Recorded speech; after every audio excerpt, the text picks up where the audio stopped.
Mrs. Doubtfire gently graces theaters in '93 amid other obsessive stalker, female-driven horror films like Fatal Attraction a few years before and Misery. It appears on the surface to be a frightening idea. There's even YouTube recuts of a trailer that make it look like Mrs. Doubtfire is a horror film. But of course we fall in love with Robin Williams, and it is a fun, family, heartening comedy. He loves kids, and his morals are just. On the whole, it's a beautiful exploration of love and family. However, if we take pieces of Mrs. Doubtfire and put them in isolation and compare them, we can see there's a lot of horror tropes and beats that could make the thing quite creepy.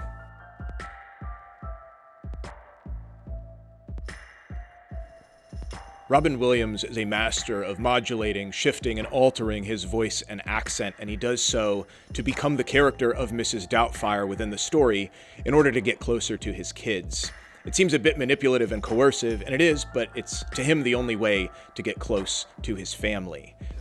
Euphigenia Doubtfire, dear. I specialize in the education and entertainment of children. In horror films, there's a ton of voice modulation and changing, but it's used at the expense of the characters as a tactic to show the true nature of the villain or monster. A great example is Regan, the young girl in The Exorcist. And I'm the devil. Now kindly undo these straps. As well as the happy-go-lucky to menacing Pennywise the Clown. I bet I could cheer him up. I'll give him a balloon.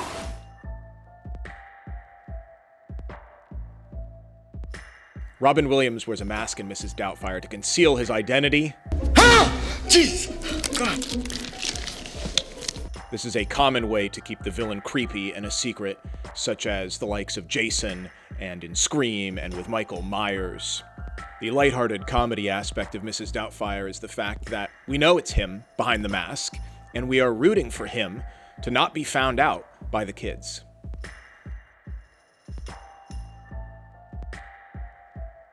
There's a great scene in Mrs. Doubtfire when the social worker shows up and Daniel Hillard is already dressed as Mrs. Doubtfire.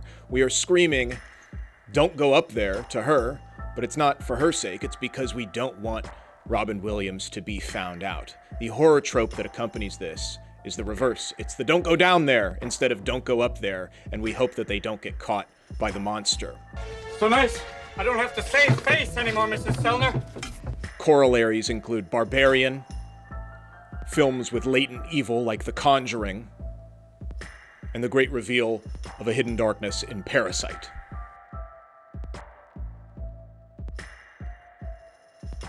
So within this scene where Robin Williams is trying to have the social worker not find out what he's doing, we get a look at his base of operations where he houses all of the Mrs. Doubtfire equipment and mask and skin and prosthetics and all that stuff. This is indicative of the horror trope of discovering the secret lair or lab of the villain and all their equipment, and in some cases, like in Silence of the Lambs, even their own women's skin, or well. Another example is, dude, I can't do that.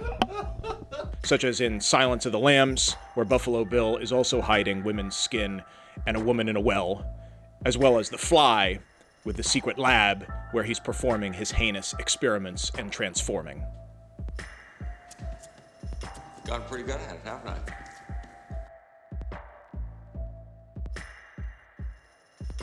We're at the part of the story where our hero is successful. Robin Williams, as Mrs. Doubtfire, is bonding with the kids. We get the montage. Everything is great. There's dancing with the vacuum, dancing with the broom. All is well. This moment with the song and dance montage is mirrored in a lot of horror films as well, but it's the villain that is reveling in the success of their evil deeds. A great example is Buffalo Bill singing Goodbye Horses. The old black and white invisible man. Here we go gathering nuts in May on a cold and frosty morning. As well as Megan in her path of destruction. Look out, nice. What are you doing?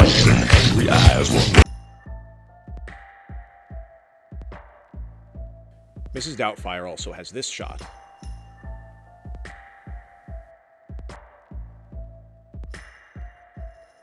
which is very similar to the horror trope of the villain or monster lurking in wait, watching its victims from afar, feeling of unease.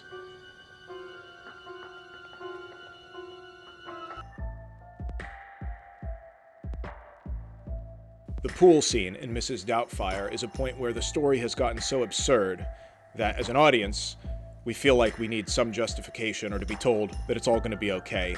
This is a technique called lampshading, and it's not breaking the fourth wall, it's just the characters acknowledging in the story that things have gotten way out of hand. Mrs. Doubtfire does it here.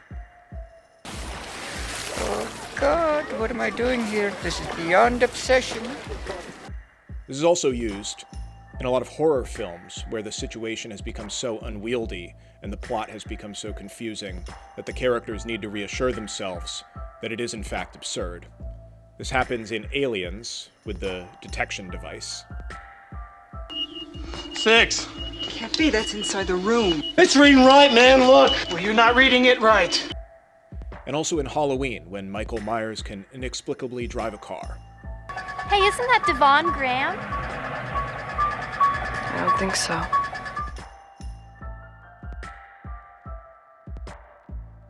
The climax involves Robin Williams being found out, his Mrs. Doubtfire mask falls away, and his real face is exposed.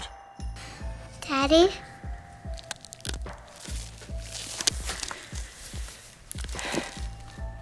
Yeah, honey. It's me.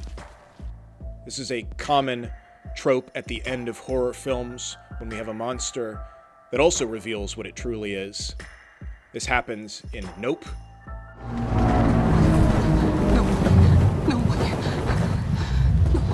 As well as at the end of Predator.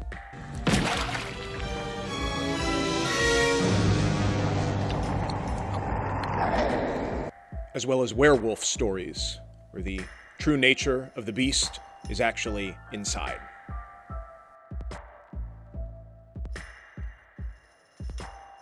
In horror stories, sometimes this brings an end to the characters, but it might also bring catharsis when the monster is finally revealed and discovered. It does this in Mrs. Doubtfire because all of the lies and secrecy have finally been found out, and the character is able to grow. The whole time! So that's Mrs. Doubtfire. Thankfully, I've never had a situation where a family member was disguising themselves as a caretaker in a costume. But if you have, please let us know. I hope you enjoyed seeing how it incorporates the horror elements. I know I didn't pick up on that at all when I was a kid, but I'm glad after watching it accidentally recently, I was able to see those things through. Thanks so much for watching.